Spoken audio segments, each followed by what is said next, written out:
There's more than one side to every story, and the story of Kilmarnock is like all the rest. Kilmarnock has its hard time stories. It also has its great stories. These are important, but they're not for today. Here is an ordinary story of an ordinary town, heard through the lives of some extraordinary people. People who have travelled the extra mile for others and are testament to those who have done the same for them.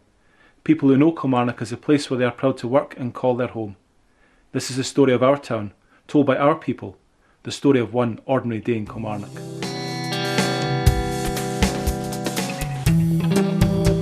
Well, my name is Susan Graham. I'm with an organisation called Teen Challenge and also an organisation called Broken Chains. I help guys to get into rehab, and today, absolutely brilliant. I've just seen a guy who's away to rehab, just seen him away on the train, so hopefully it's the beginning of the rest of his life. I mean, when you actually see people who describe themselves as the lowest of low, and they're now training to be ministers. They're now themselves, telling people about God, telling how God has totally transformed and turned their life around. I remember taking someone to church in Stevenston, and the guy told me he didn't sleep all night. He met 6 people in that church who were ex-drug addicts, and he just could not believe it.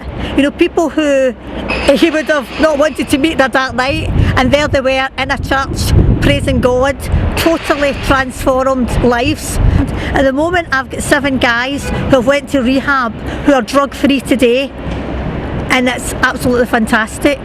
We were taking a minibus every Sunday down to Church of Stevenston and then to Broken Chains in Ayr, and he was one of the guys that came along. We've been talking then about rehab, and he's saying yes, he was keen, and then I'm not sure, he disappeared off the face of the earth for a wee while, and then he's come back and he said, look, my life is a total utter mess, I've got nowhere to stay, I realise that I'm really going to have to sort it out, and I realise that I've tried it in my own way, and now you've been telling me that God can transform lives, so I'm going to give it a try.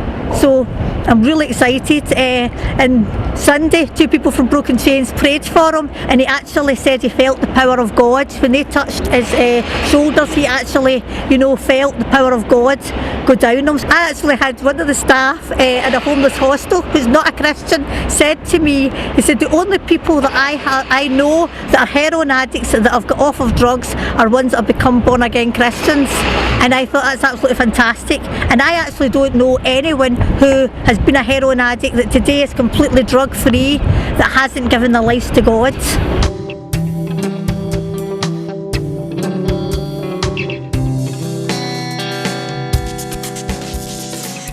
And one of the things we were talking about last Sunday was about our church and the fact that really we should be more encouraging to each other. It's how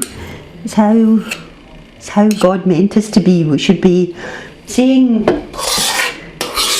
the good in others and building each other up. At the root of everything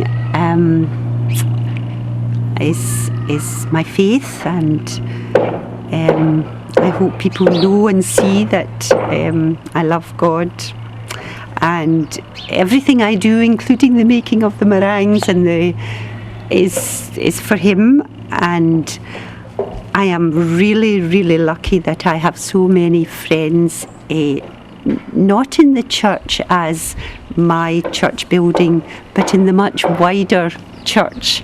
It was on one of her tapes that I first heard somebody saying about our churches not being generous of spirit, and that why was it in our churches that it was always the cheapest biscuits and the cheapest plastic cups and the least you could do. And that changed my whole attitude, and I thought it's not to be the least, it's to be the best.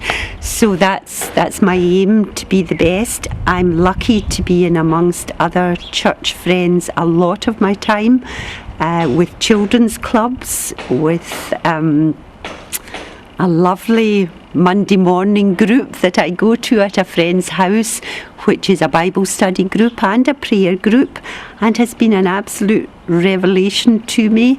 I've learned things there on a personal level that I would never have learned on a Sunday morning at church, but it just has enriched my life, and we are very much an outreaching group and welcome anybody who wishes to come and join us, and we've had some wonderful times there. My friends in the church, I can't imagine not being without them. There's always somebody to help you to do what needs to be done. There's always somebody to help wash the dishes at the end, and they're just very special people. So it's my life is very, very full and much blessed.